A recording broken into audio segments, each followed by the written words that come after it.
How's it going, everyone? Wayne the Unknown here, and welcome to a special episode of Cosplay Con Talk, where we basically discuss everything pertaining to the cosplay community and convention. Tonight, I'm joined here by Krissy and Ernie of the Fans POV. Hi, Hello. everybody. So tonight's topic is basically discussing how COVID changed the con scene, basically how what cons were like before COVID, what it's like during COVID, and what it could be potentially like after COVID is officially over. Yeah, That's that's a loaded big, topic. yeah, that's going to be big discussion point. So, to begin, for you guys, what was it like going to cons before COVID became a thing back in early 2020? Starting with Krissy. Oh boy. Well, for most cons, it's just crowds and crowds of people, a million things to do, and it's just not enough time in the day or in the weekend to do it. With people, the convention's Friday to Saturday, Sunday. People are now coming Thursday to Monday to avoid crowds, but even those are getting crowded now. So now people are doing Wednesday to they're trying not to do to Tuesday. So it's just a lot of people with everyone trying to find ways of avoiding crowds. Yeah, no, I've luckily had the experience back then before COVID of going to conventions where the lines just move at a rapid speed. I've never had to wait too long in a line before, but I imagine big cons you have to wait a long time. It really depends on what con you're going to and what it's involved. Some of the big cons that we've been to, for like I said, the lines do, because the conventions have been around for so long, they're well-oiled machines, but every once in a while you just get that one hiccup and it just causes a delay in everything. But it's not nearly the lines, it's more like just the venue space is sometimes not big enough for the numbers that some of these conventions are now starting to record. And they don't want to go to different venues because a lot of them, they're known for those particular venues. And it's a fight whether to just start doing capping or to just give in and find something bigger. Yeah. If you don't mind me asking, first, Ernie, what would you say the biggest, like, the con you've had a pre-pandemic con? What would you say the one you had to wait the longest to get in for was? I would have to go with. It's a tie. I would have to go between San Diego Comic-Con and Dragon Con. Oh, geez, big cons. What Yeah, you got the big con in California. You got the big con in what, Atlanta, I think. It's in Atlanta. Atlanta. Probably one of the biggest next to like New York. That and New York Comic-Con is kind of the biggest on the East Coast there, and then I think West Coast would probably be like San Diego and maybe Anime Expo in LA. But San Diego was definitely the longest one. It depended also on the panel itself. It's because they have their big hall, which is Hall H. That's where a lot of the industry announcements are made, a lot of where fans get to see their favorite celebrities, whatever. Like all Hall H is the one hall where you want to get into.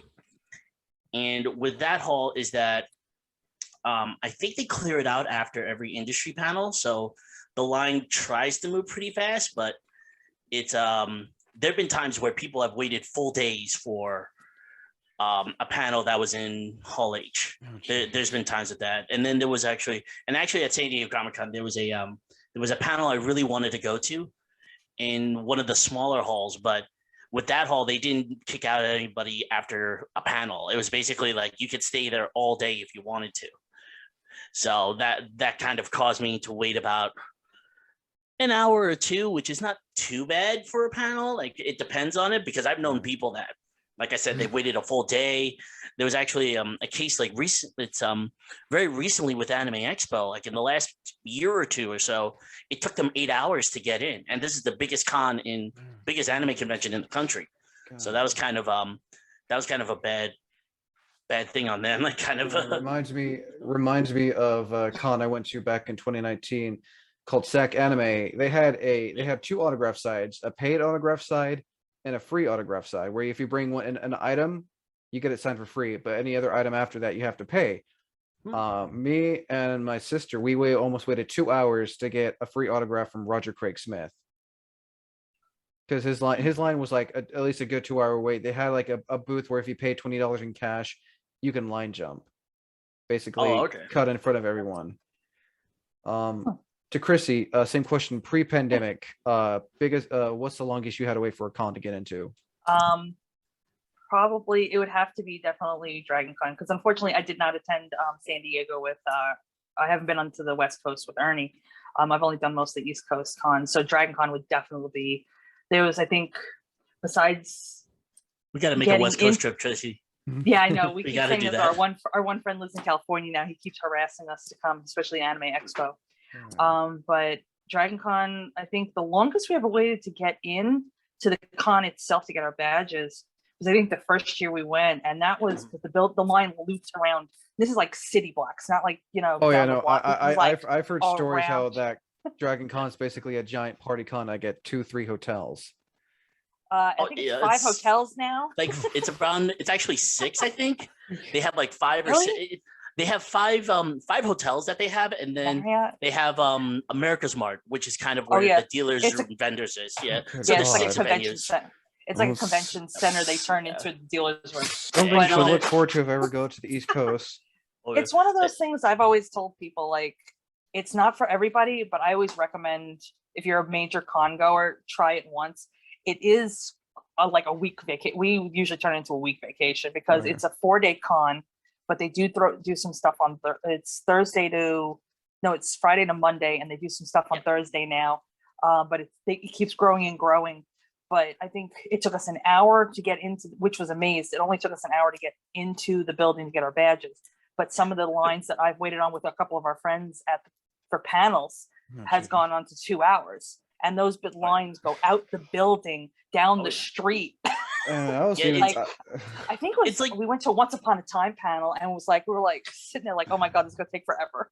Oh geez, yeah. I've heard Dragon Con is definitely a con that you have to mentally prepare yourself for, and physically prepare financially. yourself. Definitely, yeah. Yeah, because I've talked Yeah. to, in previous Cosplay Con Talk podcast I've done interviews with some people who've actually gone to Dragon Con. They've all basically said the same thing. It's a con you have to mentally and physically prepare yourself for.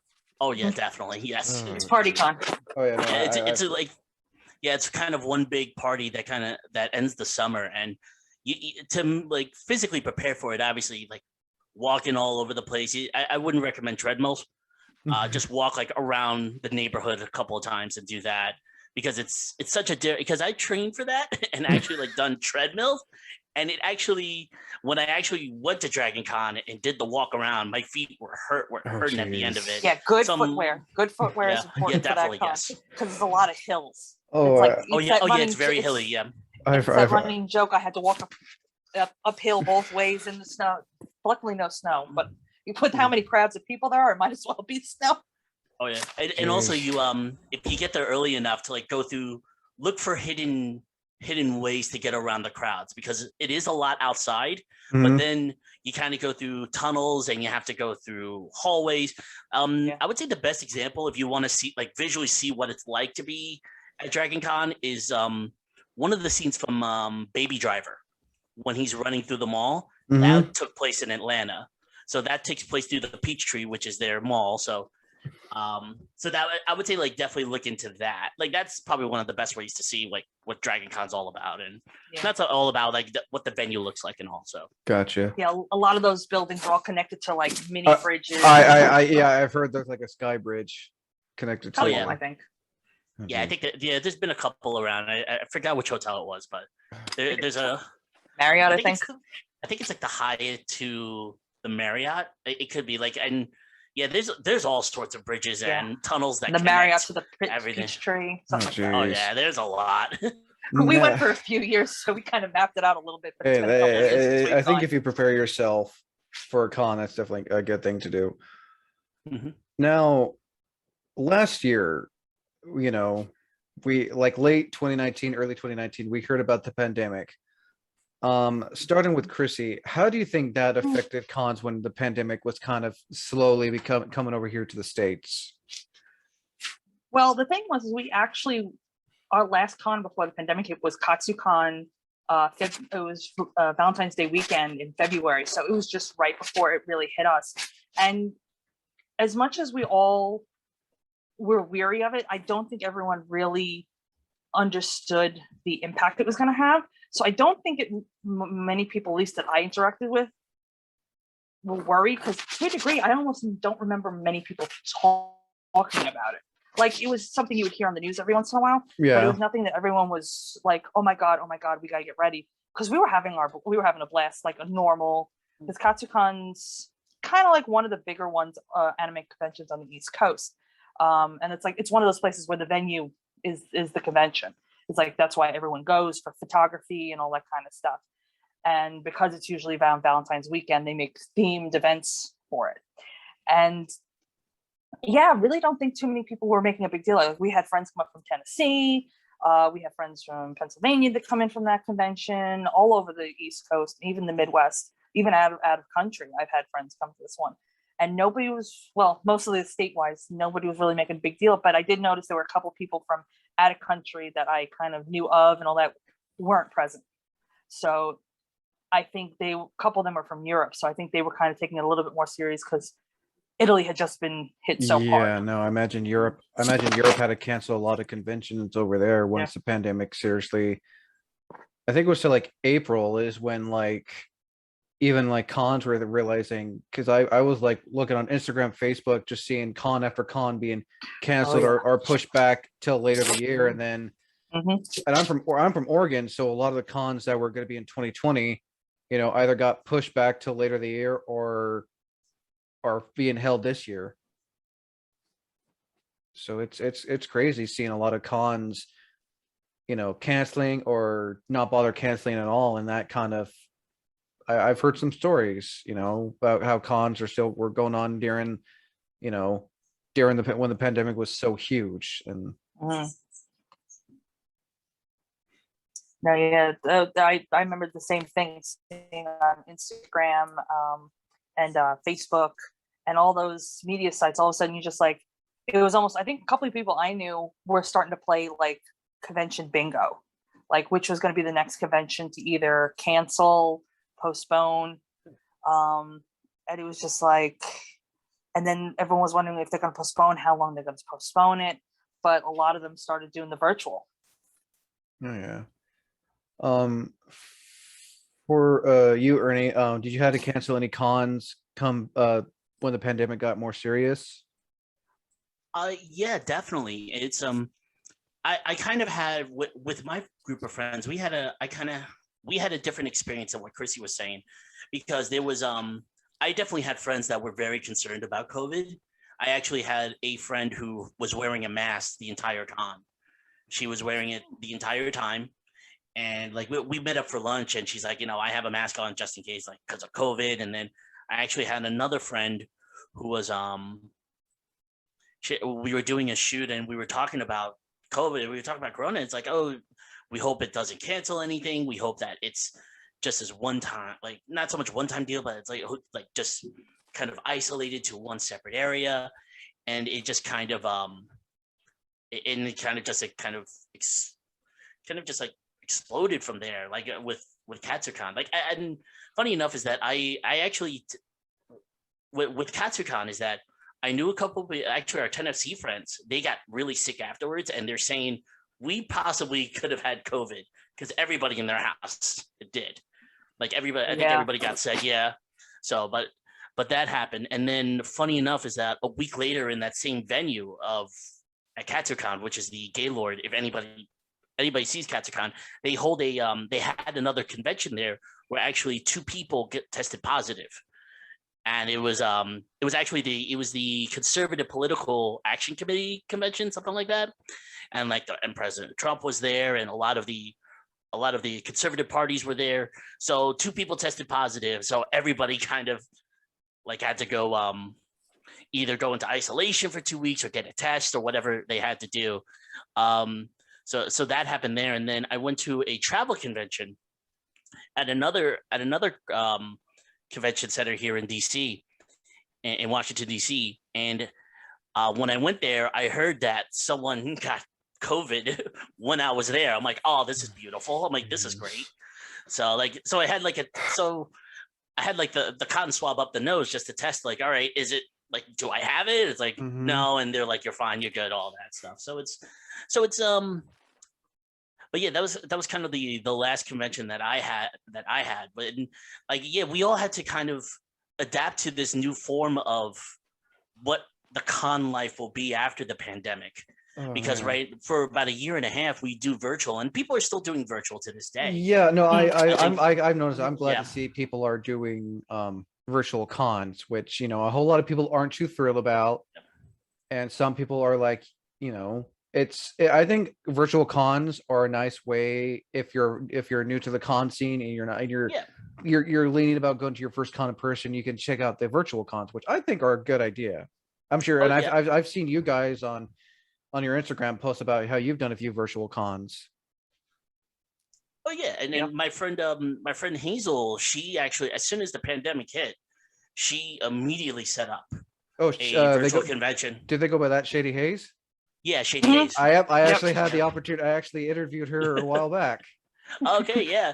She definitely she's very popular on social media, and as soon as she saw this and she saw like how everybody was down about it, and it really, because it kind of took the pandemic kind of took a lot of socialization away from the con scene, because that's kind of, we'll say that's 60 to 70% of cons is meeting people and socializing with them and just having a good time, and that was taken away, and also because of the pandemic. So expanding your content and everything, like getting your name out there.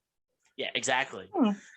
Yeah, so it's so the virtual, I agree with you, Wayne, is that like I like the virtual conventions. I like the mix of the two, because like I don't know when I'm going to go to Anime Expo, but hey, you know, at least Anime Expo can have virtual content. Like, Wayne, when are you ever going to come to the East Coast?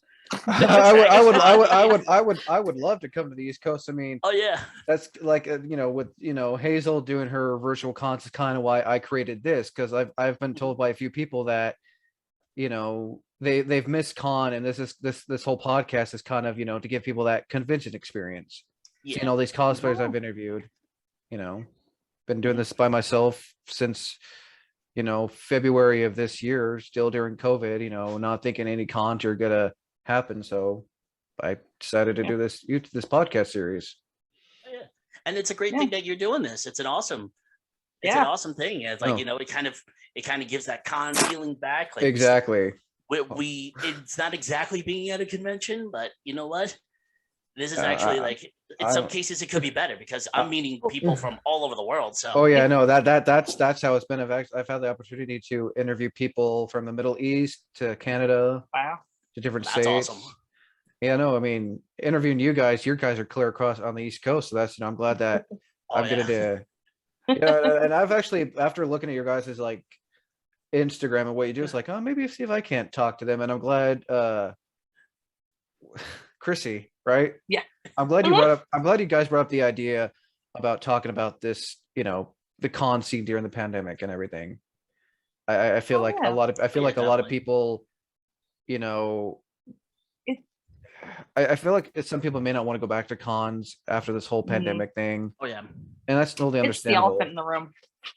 It really is. Yeah. Like, I'm glad you guys brought this up, because you don't want to see these people who've been doing these cons for 20 plus years. Yeah. And then you're just getting started and hear about this pandemic, thinking, because I've seen a lot of people afraid that there may never be a cons ever again because of this pandemic. I don't think they'll never happen again. I just think there's going to be, once there's a handle on everything, I think then it really depends on the people, but I think there might be definitely a different way of approaching it. Some conventions might, depending on the size and who's running it, they might be a little bit more with the hygiene and the cleanliness. Oh, yeah. Some cons might start doing caps, whether just about it be the convention or room, because we all know how many people fit in a room. I was just about to say a convention cap for bigger cons, especially like Dragon Con, Anime Expo, San Diego Comic Con. They definitely need They definitely need a cap, in my opinion. Well, the problem with Dragon Con is Dragon Con's not the only event going on that weekend in Atlanta, Georgia. They always have some major concert. There was one year we went. It was what's it called? R. Kelly was performing. There was one year Aerosmith was performing. Plus there was whatever the local big college sports game was. Because so it was wall to wall people. Freaking Atlanta, it's just party. It's just a party state. A party city. Like Labor Day weekend is full.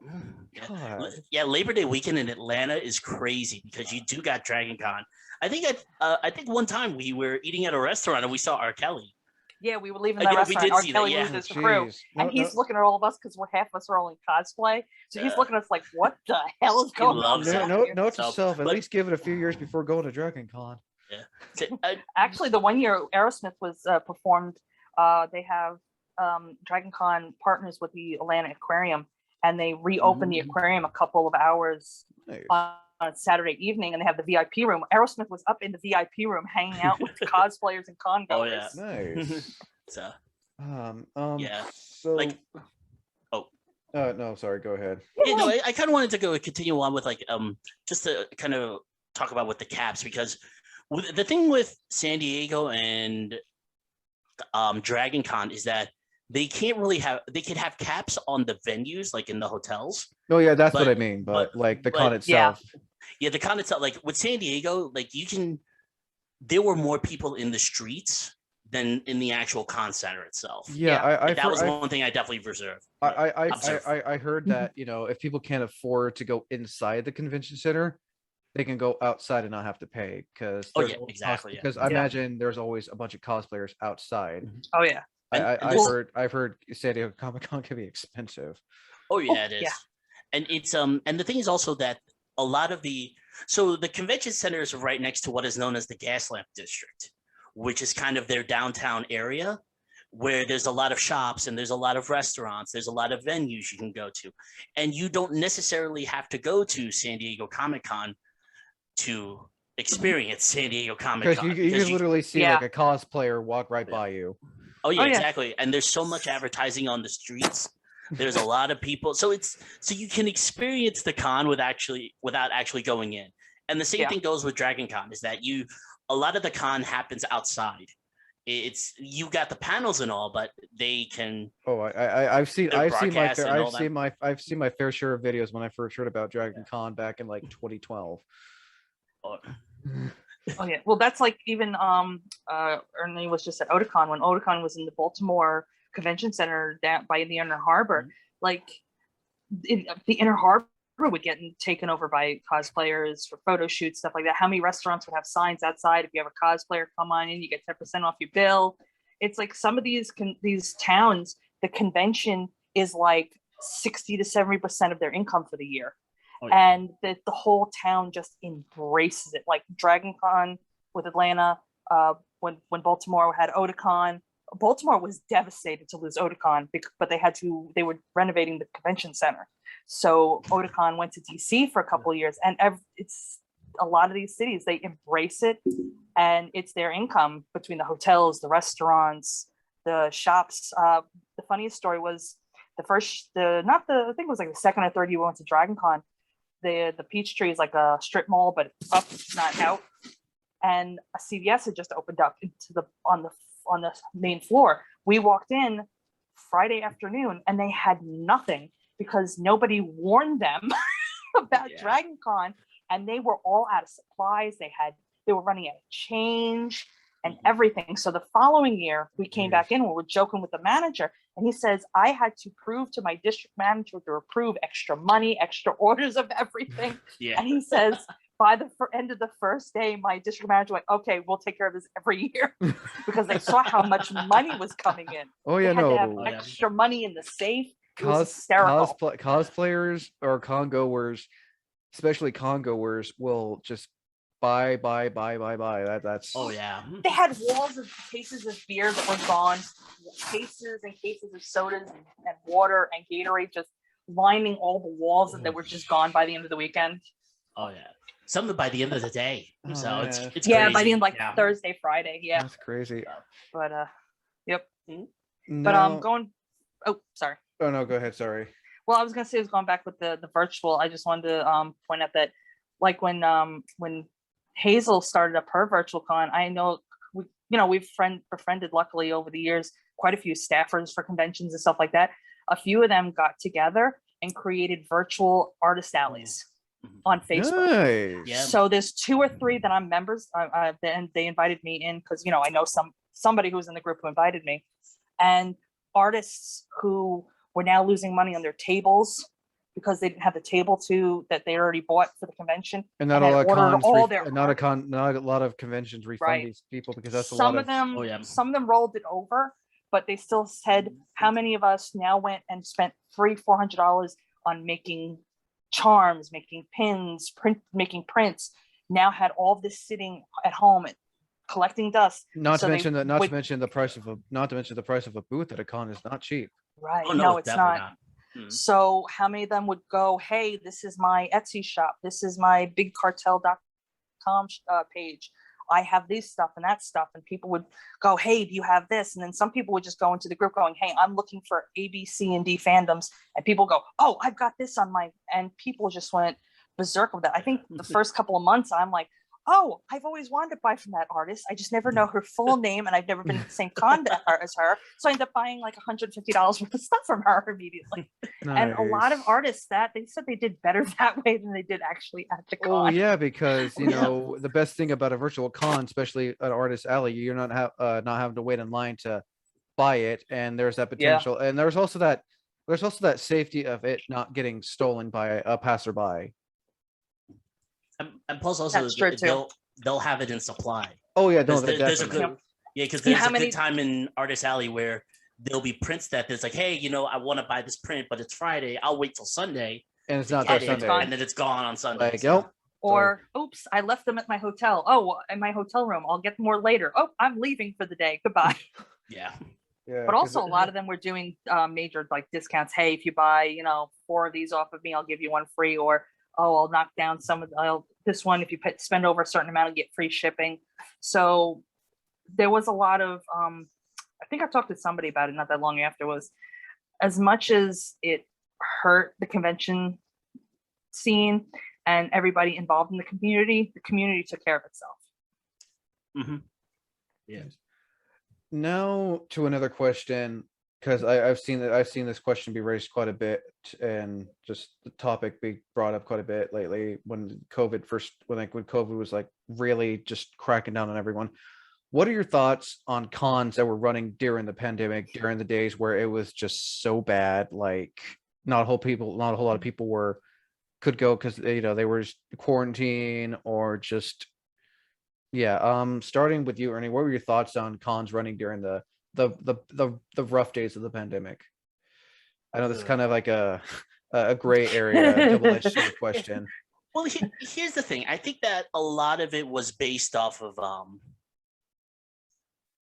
business itself and the concept of small business, because that's essentially what a convention is. It's a business.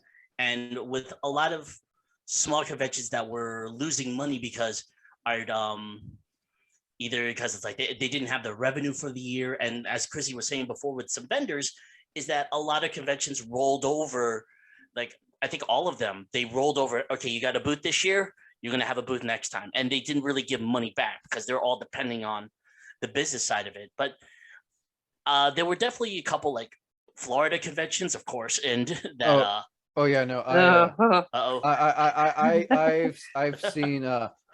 seen I saw a Florida convention on TikTok during the pandemic, and there was no masks.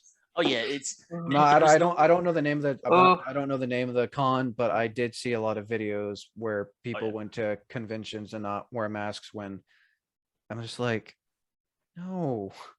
But again, that's just my opinion. yeah, Right. I think that like it's, for me personally, I wouldn't have done it during a pandemic. I think that's kind of, I understood why they did it is because of business. And it's like, okay, we need the money. It's their revenue. It's the way that they can keep running. Yeah, and it's one of those, they try the best that they can.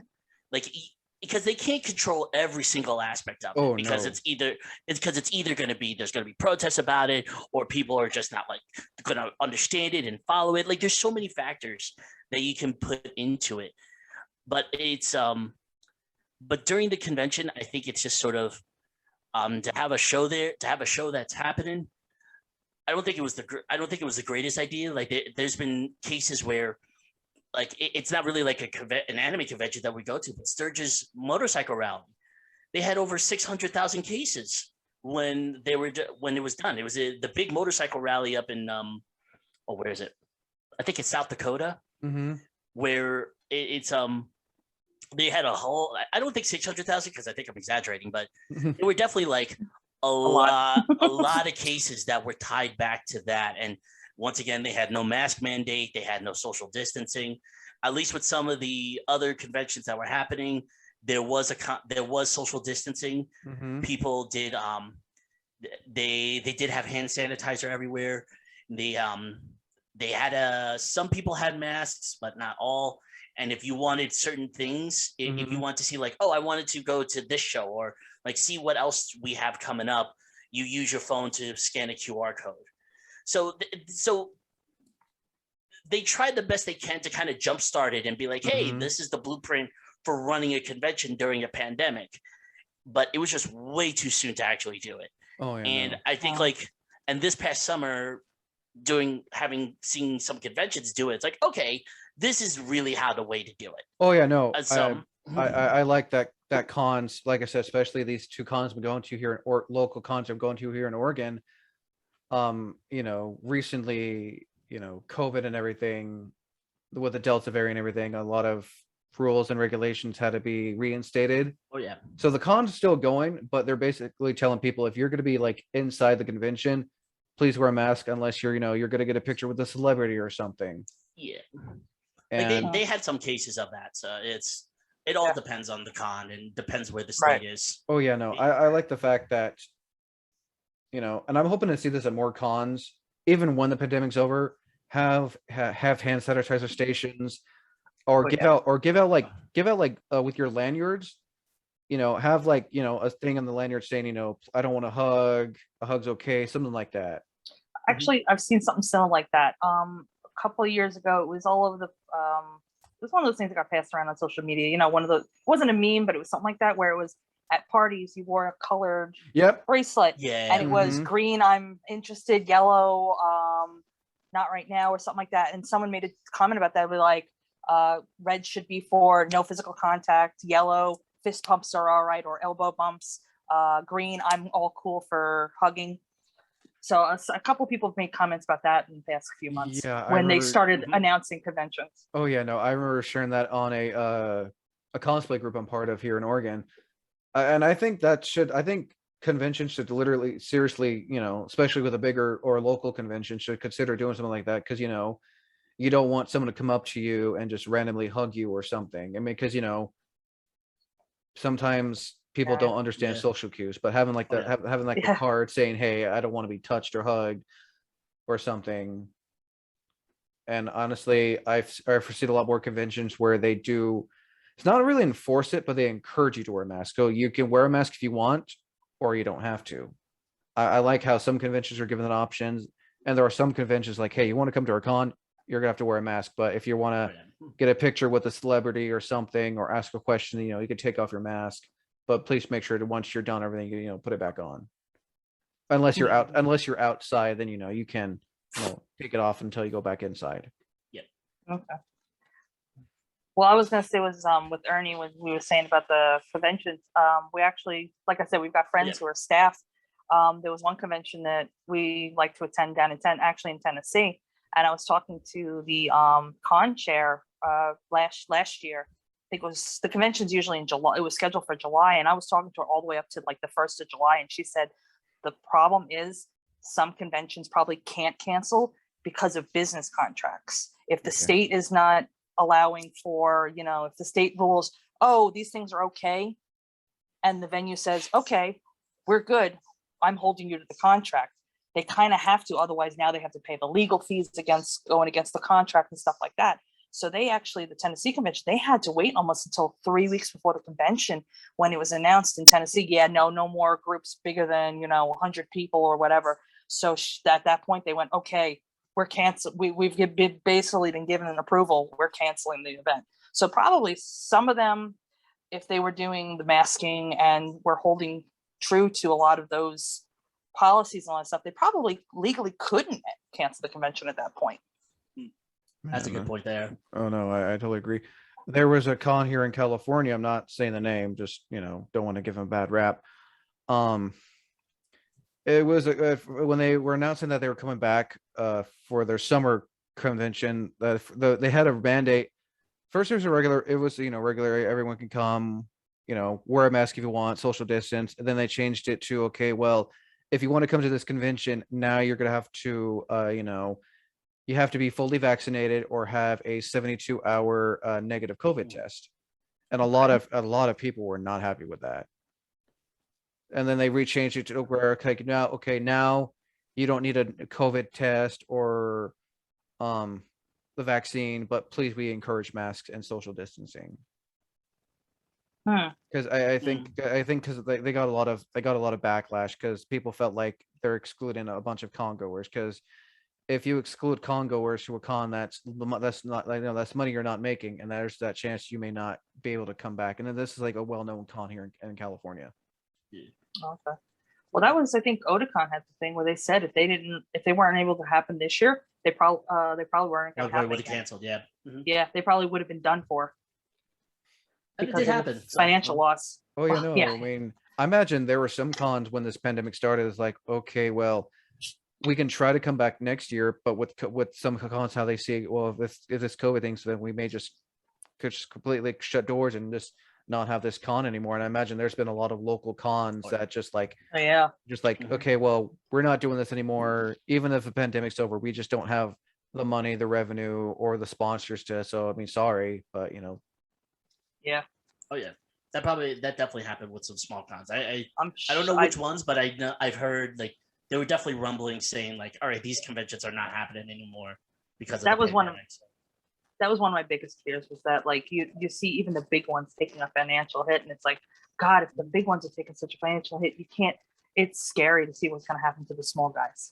Oh yeah, no. There was a con here that was going to be in Oregon, supposed to be in Oregon last year, but due to COVID, they had to cancel. Luckily, they are, and this is like a first time coming. This person this founder of the con, they're like really young. They're like in their early 20s, and this is to be their first con. So I'm glad to see that they're trying to redo the con for this year, because again, a lot of first time cons who wanted to open up before this pandemic became an issue for 2020. Because I remember seeing like all the lineups for conventions in 2020, and then just seeing how much are being canceled or seeing how much are being postponed or to be determined if they're going to come back or not. Yeah. It's a long list. It's a long. Oh yeah. Like the pandemic definitely. It hit a lot of people. Yeah, it really did. Like especially in the convention scene, because there's a lot of them. It was their livelihood. Mm-hmm. Yeah, that was the thing. So it's it's tough, but we're kind of. I guess we're kind of coming out of it. It's tough. We are. I mean, not to mention, I think we're adjusting to it. Not to mention the guests that these people got for con who say, well, we were going to come this year, but due to COVID, we're not, we're not, even if your con comes back, we don't want to come back, kind of thing. Yeah. And then that with that big name, that like not only helps promote the con, but also, let people know, oh, hey, this would be an interesting con to go to. Oh, they're not showing up. Well, I don't want to go this year then. Yeah. Mm-hmm. That happens a lot. It's crazy. Now into the topic of, like we said before we recorded, what are your thoughts on what cons will be like going forward now, since the pandemic's kind of slowly, I guess, right now. I feel like the con depends on. I feel like the con scene's in limbo right now with the pandemic. Yeah. I think it also depends on where you are. I think where you are in the different regions in the country have different what's the word for it? I guess for you policies? Guys. Yeah. So for you guys, since you're on like the East Coast, mm-hmm. what's because you guys will probably this will probably give some people idea who are thinking of traveling that far. How's it looking in your guys' end for cons right now? Um, You want to go first, Krissy, or sure. Ernie says, I even think even saying East Coast, it still really depends on the region because I'm up in New York. Um, And you guys got New York City Comic Con up there. whew, that's another one that's wall to wall Yeah. people. I even stopped going because it was just too many people for me in Yeah. one small location. and That's that's one of in those- person again. Yeah, because that's another one of those ones where it's one of those ones where the venue is only so big, but if they were to move to a different venue, they would literally leave Manhattan, so they could Mhm. no longer be New York Comic Con. But And New they can't York, go anywhere else. no. I think it really depends on the region because, like New York, while a certain individual took very good care, like really went head on with the whole pandemic. I think we're at that point in this on Long Island in the state there. There's a little pushback of trying to be a little bit more lenient than I think we should. But obviously, I think Ernie said that down in Otakon, they were like masks. And now the recently Dragon Con said, hey, masks. I think for the next probably year or so until this really they can officially say, hey, we are good, we're done. I think masks should really be a big thing. I was like, as much as I hate wearing it because I'm wearing it like 8 to 10 hours a day at work. Same here. It's and It's not the greatest. a lot thing of anymore. cosplayers are gonna have to adapt with their makeup when wearing a mask. A lot yeah. have. Seeing a lot because like you said, you've seen our Instagram, a lot of the cosplayers who are doing shoots and all that, like they're figuring out a way to make the mask a part of the costume, adjust the makeup to the mask, and like everyone's just trying to adapt. And like you said, I think it would be a great idea if they start doing like other stores and all that kind of did where hand sanitizer displays every so often. We've been to a couple conventions where one of the big vendors or artists would have to make their own bath bombs and soaps, and they would give out free ones for like Nice. if you did a bingo, did like a hunt, the scavenger hunt or a bingo scorecard, and they would give them out, and we all made a joke. Yeah, that was down at Tennessee. I guarantee these conventions, these vendors are like gonna definitely sell masks and hand sanitizer cases. Mm-hmm. Yeah. I've been seeing a lot of those ever since the pandemic started on Etsy and everything. People have been making hand sanitizer holders, masks, all that stuff. I think that is cool. So a lot of the cosplayers that we all know, like there was like a group of like 3 or 4 of them. One of who used to be one of our page models, she's actually a nurse, and she ended up making she had all this extra fabric lying around. So luckily she was able to have hands on elastic. That was hard to get a hold of for the first couple of months of the pandemic. I believe it. She made masks for everyone she worked with at her hospital. Then she started selling some. A couple other cosplay friends of ours started doing it too. I even started doing it. My sister's a nurse, so we were all making masks. And some people offered. I wasn't really big on taking money, but I was like, here, because we know how expensive all this shit is. And I'm like, you have no idea how expensive all this stuff is. God. So I made them for work. My sister, and then I have how many people I know are nurses or have nurses in the family. So next thing I know, making masks for them. And it also became a fun way, like at work for me especially, to wear your geek flag, especially if you work somewhere where you have to have a uniform or something. So I work for CBS, so I have a uniform.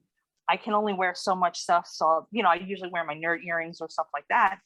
And I'm like, oh, I'm wearing my Kingdom Hearts mask. I'm wearing my Sailor Moon, my Voltron. So it was a lot of fun to do that stuff because also then you start interacting with people like, oh, I love that show too. Oh, I love that game. And it was kind of a fun thing. And I think in a way that could be also another fun thing at cons instead of, what t-shirt is that person wearing? Oh, that guy's got a Final Fantasy VI mask. Oh, this is awesome. If you can incorporate your mask into your cosplay, I think that's really good. I've seen a lot of people like recently panicking about, oh, now I have to change my Harley Quinn makeup or my Joker makeup or my Heartless makeup or something, A lot of people are like, well, if you have the money, I mean, I know not everyone, or if you have a friend, ask them if they could if they can make you a mask, or pay to commission one, so that you can use a mask to incorporate into your cosplay. Actually, I think I saw a cosplayer on Instagram or was a TikTok recently where his costume was like a gladiator. So he had the helmet and he got a hold of a mask that looks similar to his facial features and it covers his face. And so when he's wearing the helmet and the mask, it looks like he's not wearing a mask. Or be like that's pretty cool. Or be like D Pity. He always wears masks. Oh yeah. Yeah, he's always wearing that what was it? Deadpool mask. Or when he does it, or when he does his YouTube videos, he wears a face mask. Just do what he does. He always. Yeah. All the Deadpool cosplayers are having that. They're like, I don't have to change a thing. Yeah, exactly. I'm looking forward to doing that next year with Reaper and Soldier 76 and Scorpion and Sub-Zero for next year. Nice. Like for cosplays that, well, technically 5 because a Sith OC I plan on doing all require masks. So like only one cosplay doesn't really require for me to wear a mask, but the other cosplays, I already got masks lined up for those. So I think if you can do a character that wears a mask, you're good. Or find a way to incorporate in a mask into said character if they don't wear a mask. Yeah. I think that was a joke we said towards the beginning of the pandemic because we were doing Zoom calls with like half of our convention friends or part-time staffers and all that, and we were all like, oh, next thing you know, in the next first convention everyone's going to have costumes that require masks for the costumes just so we can get around wearing the other masks. But no, I've seen a lot of the cosplayers where they're figuring out ways where they're themed masks or just the color matches the rest of the costume, like between like the Disney princess cosplays and all that kind of stuff. I've seen a lot of those lately. I guess now to end this, starting with Krissy, any last minute advice you'd like to throw out there to those who are listening and to those who are maybe concerned about going to a convention during these times? Sure. One of the things is it's an old one is always personal hygiene is a big thing. If even before the pandemic. Yeah, we would always have that was one of our number one tips was hygiene. It's the thing that with everyone carrying bags and all that kind of stuff, definitely always have one of those little, like you said, the travel hand sanitizers. Be just if it's means that much to you to go, just be careful, be cautious, be courteous to other people because there are going to be some people who want to go but might not be as comfortable as you. So like I said, try to be careful with other people. Like, hey, is a hug okay? No, elbow bump or something like that, or just a wave. Those are probably pretty much for now. Those are the big things.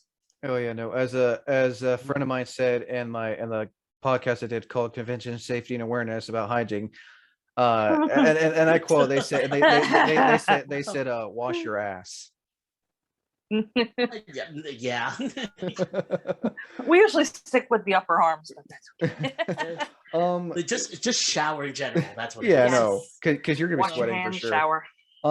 Same question for you, Ernie. Any advice you like to give to any cosplayers or congoers who are kind of weary about going to a convention during a pandemic right now? Well, right now, like coming off the heels with Otakon is that I would say if you plan on going, read their policies on the vaccine and also get it and the masks as well. Like really do that and understand that these staff that are enforcing the mask policy, they are doing it for safety and they're doing it as a way so that way you can come back and you can go experience the con. I think that's so definitely like at least read over the policies that they have. Definitely do your research on the con, because because a whole lot of cons do that, but the cons that do that always, I think it's also best just to like subscribe to their website so you can get info on what's what the policies are, because even before pandemic, always read policies for cons. That's what I think that's the best thing you can do. Go ahead. Oh yeah, sorry. And then kind of the one last thing is that especially with the pandemic going on, there was a lot like this is not really like so much with the pandemic. It's just a lot of tension that happens Mm-hmm. because of everything that happened during it. Just kind of just be respectful of each other. Just be respectful, and you may not have to agree with it, but just at least respect it. Don't make it a shouting match. Don't be a Karen. Basically, that's what it is. Like, don't really do that, because there've been times where, like, and I could definitely see it happen in the even before the pandemic. Oh yeah, There were there people shouting at each other. you have your con Karens for sure. Oh yeah. Ooh. So it's just be respectful of each other. That's it. That's all you like. Know the policies, research, and respect. That's what I personally say. Definitely. So these cons are coming back. There's going to be no social distancing. There there wasn't wasn't. any at Otakon. Like, and There Otakon wasn't had, any. yeah, at the one that you went to, Krissy. Yeah, like, No, there wasn't any. Oh, yeah, like geez. there was 26,000 people that packed the convention center. Like, and I haven't heard any cases yet that I know of, but I definitely know that the mask policy, like, no matter if you were vaccinated or not, you had to wear a mask. Yeah, And if that's and if you didn't have a common one, misconception staffed up. people are. Yeah. And I feel like also cons should, if you don't have a mask with you, I feel like the con should provide masks if they can. Oh yeah, Mhm. I think they do. I'm kind of hoping to see that for future cons, just in case. Yeah, that and hand sanitizer, as you said. Yeah, Because even that before- too. Yeah, but even before the pandemic, we had the con plague. Like, Oh, there have been yeah. times The con where- bug. I've heard Yeah. stories. Yeah. People Well, to getting be sick. honest, like conventions, it wasn't that uncommon to see people wearing masks, because a lot of people, especially if you're at the true. anime conventions, because that's part of the Japanese culture, people Oh would yeah. start doing that themselves. So to be honest, I think once the pandemic's over, I wouldn't be surprised to see that becoming a little bit more, not necessarily 100% mainstream, but a little bit more common. Oh yeah, no, yeah, yeah, definitely. Yeah, I've seen a few cons where people wear the mask with the vampire teeth. Oh yeah. Or Exactly, the weird funny faces. So that's kind of common. That's kind of common already. But at this, like you said, to see more of that in the future, I feel like it'll be the new norm.